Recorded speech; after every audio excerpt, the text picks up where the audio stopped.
We've been feeling and seeing the impacts of climate change. Intense heat, increased rainfall, and overall fluctuation in weather patterns. Guess what? You and I are playing a major role in increasing these negative effects. But we can change things up by doing little things, like being much more conservative with our energy use and recycling or upscaling waste.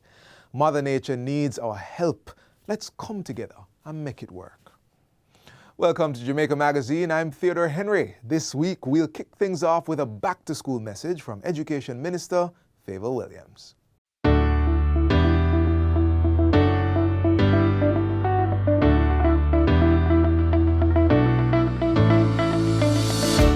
Good evening. As we begin the 2021-2022 school year, we do so with the collective knowledge that our decisions today will determine whether we remain mired in the pandemic for another school year, or we begin to see our children carefree again and back in classrooms all across Jamaica.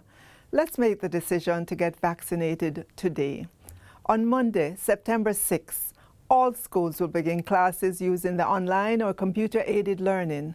Audiovisual, which is your television and radio, and the printed learning packages or kits. For this school year, we have added audio learning apps that can be downloaded on your phones wherever you or students are located. We also launched two 24-hour television channels, one for our primary school students and the other for our secondary schools. Live and recorded lessons will be available 24 hours per day, 7 days per week. Even if you only have a rabbit ear television, you can access our 24-hour television channels. This year, we will redouble, triple, quadruple our efforts to reach our students who were unreachable last year. We must remain true to our mission of not leaving any child behind. We start this school year with more devices in the hands of our children and teachers than at any other point in our history, significantly reducing the digital divide in the education sector.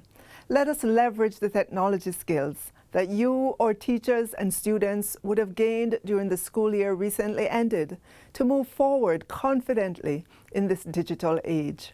As a government, we will continue with the many initiatives started last school year to get to our goal of a device in the hands of every student in Jamaica. While we work to eliminate the digital divide in terms of access to devices, improved connectivity, affordable data plans, rich content to engage the absorptive capacity of our students, this school year, we are tackling the various other inequities in our education sector. The most serious being knowledge inequity. That is, the gap between those students who are high performing or high achieving and those who are not. Across our primary schools this year, we will pivot to using more specialist subject teachers with an emphasis on mathematics and English language, the foundation subjects. In our near future, gone will be the days of one teacher in a primary school classroom teaching all subjects. This is one of our flagship initiatives this school year, and we expect it to significantly raise the level of mathematics and English language knowledge in our primary schools. We will also begin the implementation of our 7-year high school. This will mean 2 additional years of high school for students who complete grade 11 and want alternative opportunities alongside the traditional sixth form CAPE curriculum. Any student who completed grade 11 in the last academic year and is not enrolled for the traditional CAPE curriculum is entitled to be offered admission to one of the new sixth form pathway programs to pursue a 2-year program of study. In our early childhood sector, assessing all our children at age 4 in the areas of general development, behavior, and early learning in literacy and numeracy will be done annually at all early childhood institutions. This will enable the practitioners in the early childhood sector to make the necessary interventions so that our children will have a higher level of readiness for primary schools. Of course, in all of our planning, we will not lose sight of our special needs students and institutions. We will ensure we carry them along as well. While we seek to eliminate the digital divide and reduce the knowledge inequity in the education sector, we target January 2022 to begin the implementation of character education in our schools, to teach our students a sense of diligence, how to focus on their studies, how to strive to do well, how to interact properly with their teachers and other students in and out of the classroom. We will be teaching them about their rights and duties as citizens, what it means to be a Jamaican. We want to teach them about a culture of peace. We want to educate them on tolerance and social partnerships. Underpinning character education will be the launch of a sustained multi-year good parenting campaign to help our parents eliminate corporal punishment of our children in the homes and in public spaces. We want to significantly reduce the more than 1,200 reports per month of child abuse that come to the Child Protection and Family Services Agency, CPFSA. We do this by teaching our parents good parenting. Let us move forward with confidence and determination that we will overcome the present health crisis and any other challenges to come, while at the same time remaining totally committed to providing the best educational opportunities for all our children. Thank you, and may God richly bless all of us.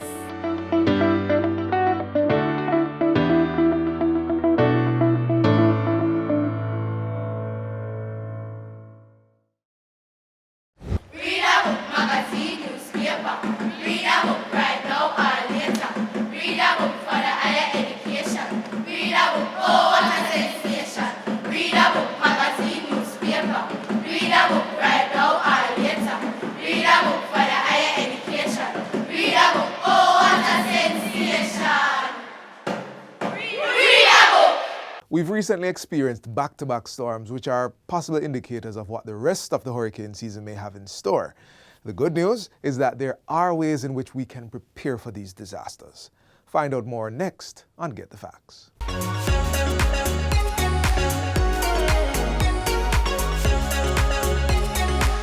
Welcome to Get the Facts, the program that provides you with information on government's policies and initiatives. I'm your host, Enthros Campbell.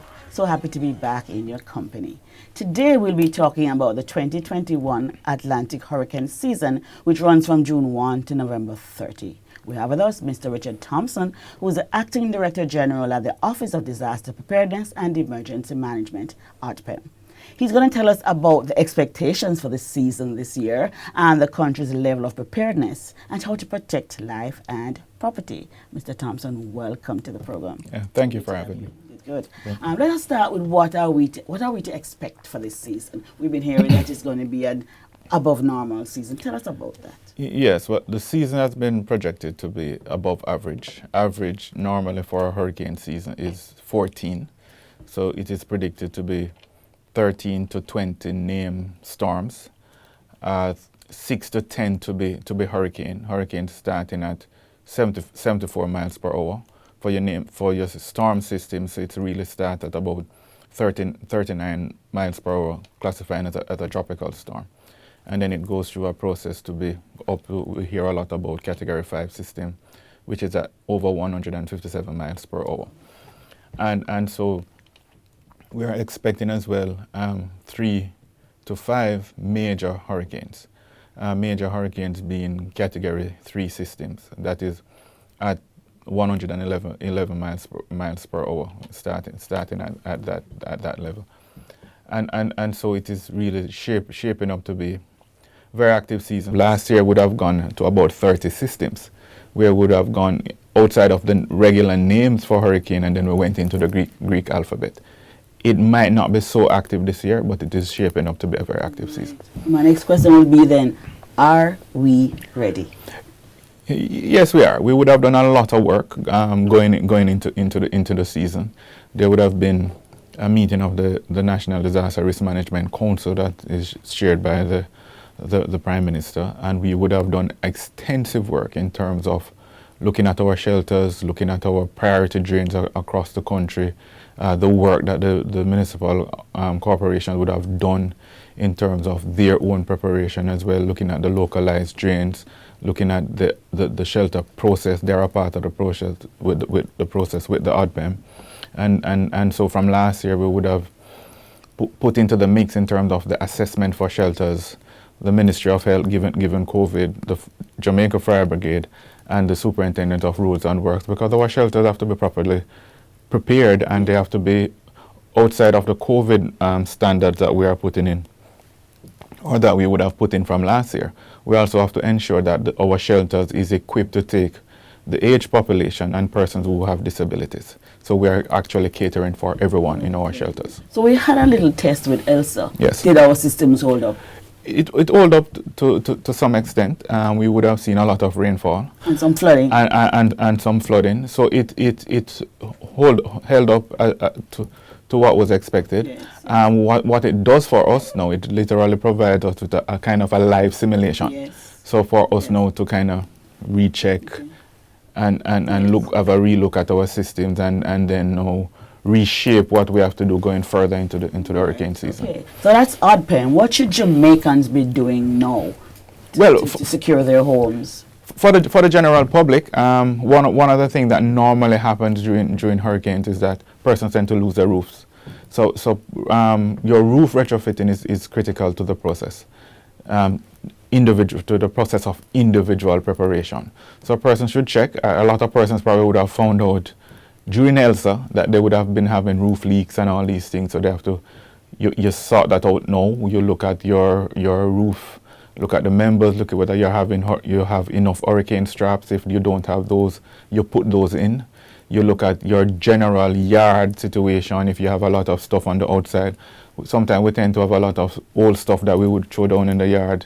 You have to start cleaning up those, getting rid of them. What you can get rid of, what you have to store, you put them in storage, because these can act as missiles during a hurricane, and you don't want for it to damage your house, damage your neighbor, and also damage individuals.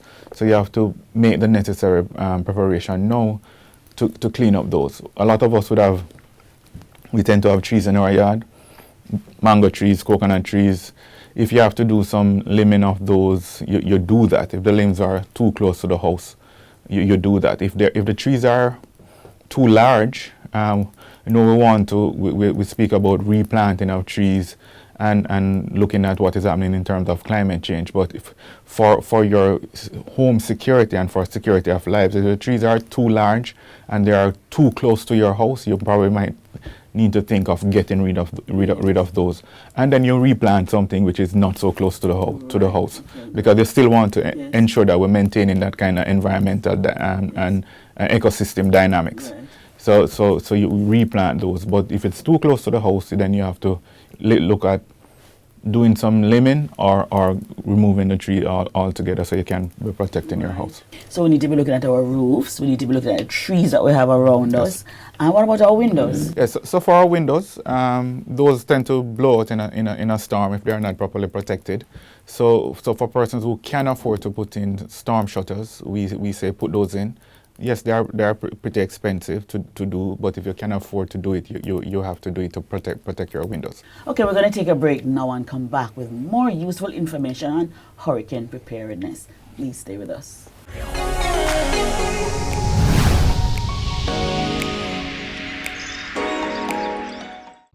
Hurricanes can strike at any time. In the event of one, be prepared to act quickly.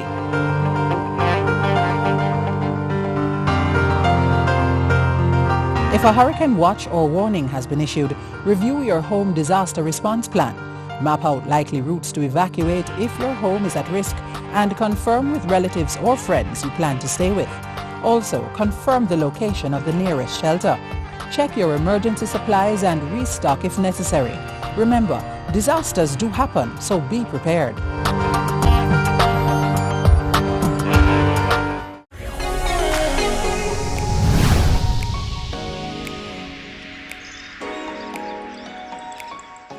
Welcome back to Get the Facts. We're talking about the Atlantic hurricane season.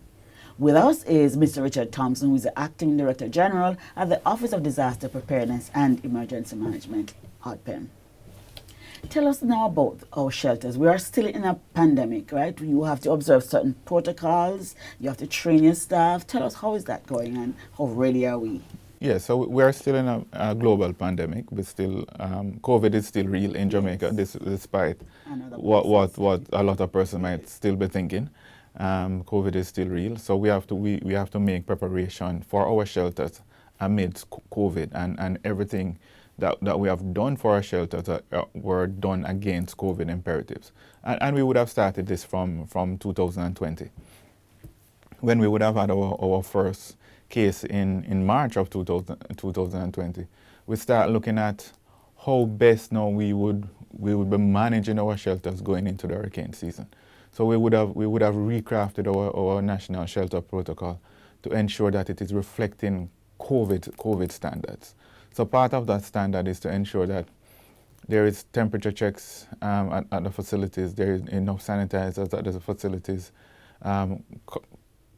Shelters are generally crowded, so you now have to look at your social distancing protocol, or you set out your cots with your 6 feet intervals and 6 feet around the cots. Yes. But critical to that, and one of the most essential component, is to ensure that there are isolation areas in every single shelters.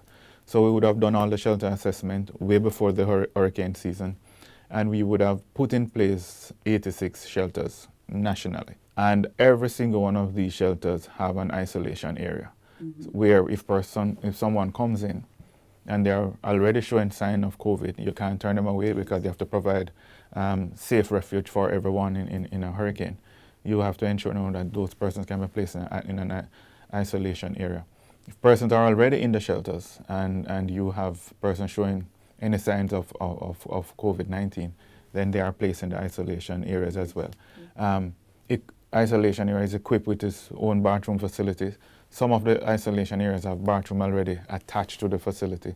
Some we have to ensure that there is a bathroom close enough to the facility where that would be used, the isolation area, that is, where that would be used by the persons alone who are in isolation. Yes. So you don't have a mixing of the general shelter population with persons who are placed in isolation, because if they're actually positive with COVID, we want to ensure that we don't have kind of a double whammy where we are responding to a hurricane, and then you start having, after the hurricane response, an explosion of the cases of COVID in the country. Persons have had to be trained as well, right, to manage these centers. Yes, so the training would be looking now at the new protocol, and so all our shelter, we would have gone through a process of training and some resensitization with our shelter managers.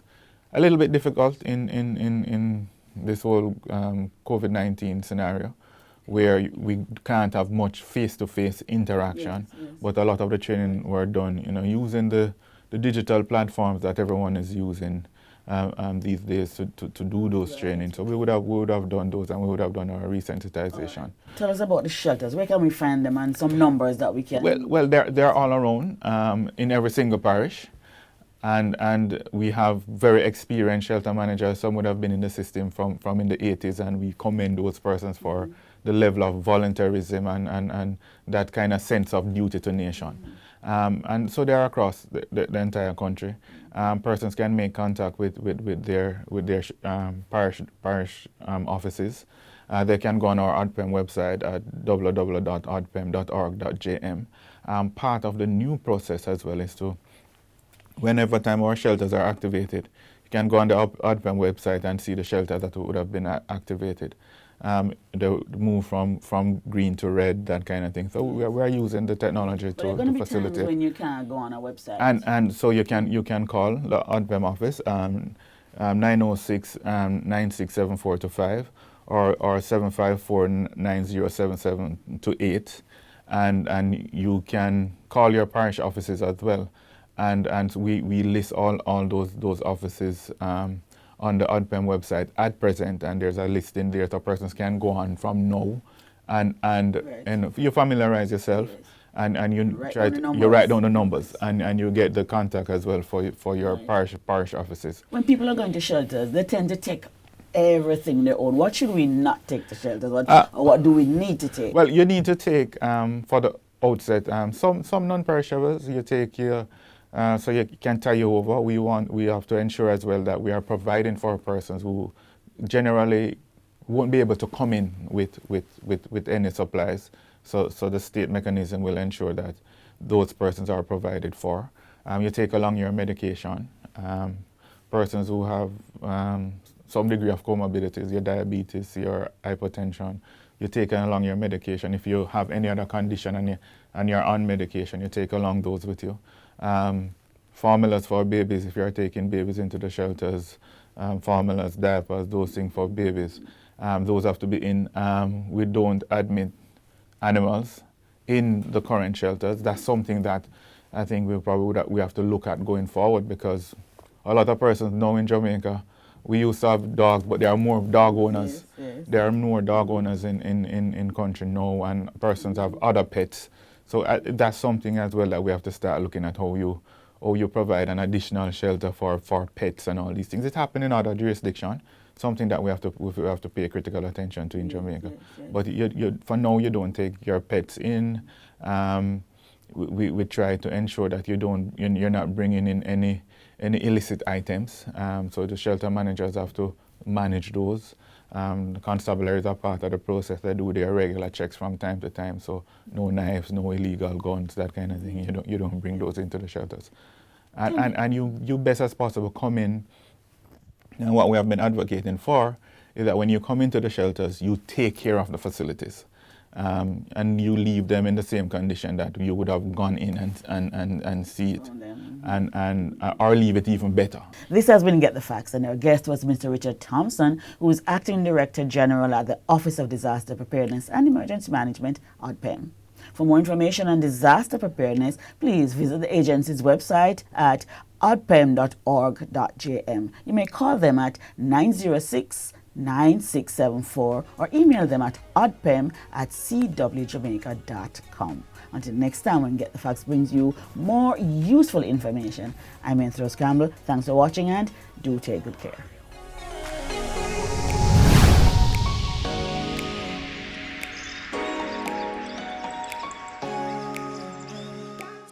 It's the 11th staging of the JIS Heritage Competition. Students, show your national pride by entering the essay, poster and photo competition. Primary school students, enter the essay competition. Triumphant, proud and free.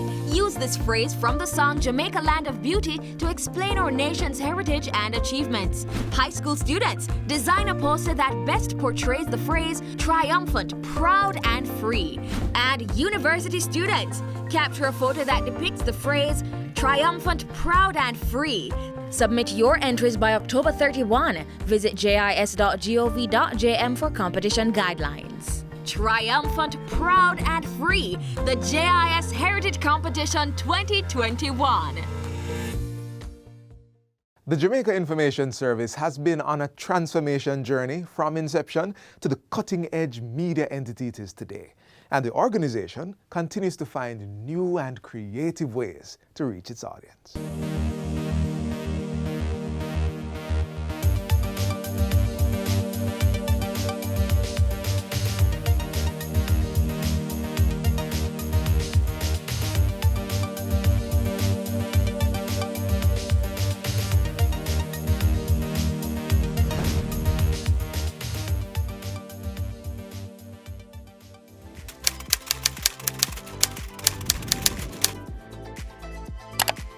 Good day, I'm Lorraine Mendez, and this is your JIS News for Tuesday. As the agency mandated to deliver credible information on the government's policies and programs, the Jamaica Information Service, more popularly known as JIS, is very focused on fulfilling the information needs of the Jamaican people while satisfying the needs of its clients and stakeholders. Salt Spring Primary and Junior High School students get learning devices. Over the years, the JIS has evolved as a one-stop media production and public relations hub supported by a team of highly skilled professionals, sound managerial practices, and cutting-edge technology. This evolution is a demonstration of public sector modernization in progress. A journey which for JIS began in 2001 when it was merged with JAMPress, the then press agency for the government, and given executive agency status. As a Model B executive agency, JIS is mandated to earn between 40 and 65% of its expenditure from fees, and this is generated through services which we offer to more than 200 ministries, departments and agencies, in addition to the core services which we carry out every day, which is the coverage of government's events and initiatives. JIS is expected to be efficient and effective, responsive to customers' needs as it delivers world-class public relations, media and computer services and products. We have used JIS services in several ways. We have recently concluded our virtual conference, which was a tremendous success. And in that, JIS has assisted us in social media or brand awareness. They have created storyboarding for us. They have done all our videos they have done. And it was to the international requirement. With customer satisfaction and service delivery driving its performance, JIS has implemented many initiatives to improve revenue, increase its presence, and modernize services. The JIS over the years celebrated some key achievements. The most recent is our ISO 9001-2015 certification. We've been recommended, having successfully completed our Stage 2 audit by the National Certification Body of Jamaica. That's our most recent achievement. But over the years, we have been recognized by the Press Association of Jamaica. We have been recognized by other media partners. Our credibility and accuracy in our output has been appreciated by those media partners and our stakeholders. Our revenue, we have generated more than 200% in gross revenue, 78% in net revenue over the last 5 years. Working at the JIS now, there's more excitement in what you do. Earlier at JAMPress, there's limitations in terms of what we could do and how quickly we could do it. Because of the new technologies that we're working with now, we're able to decrease our turnaround time, which allows us to do more work, satisfy more clients, which is good for revenue. The JIS is balancing its role as an executive agency, improving its operations, delivering quality services while supporting Jamaica's vision. JIS is ensuring that we play a lead role in informing Jamaicans and telling that story of Jamaica's development. We want to ensure that our citizenry is informed and better able to make decisions, also able to access services, the services of the government. The Jamaica Information Service is performance-driven, client-focused, results-oriented, transforming and positioning itself as part of a modern public sector while keeping Jamaicans informed as the country moves towards becoming the place of choice to live, work, raise families, and do business.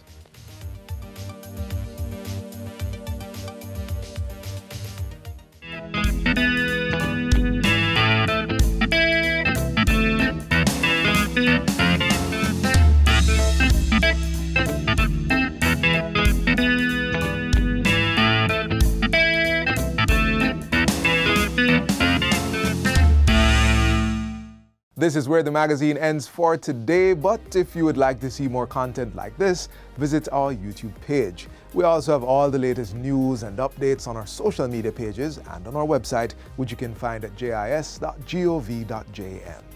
On behalf of the entire production crew, I am Theodore Henry. Thanks for watching. This has been a production of the Jamaica Information Service, the voice of Jamaica.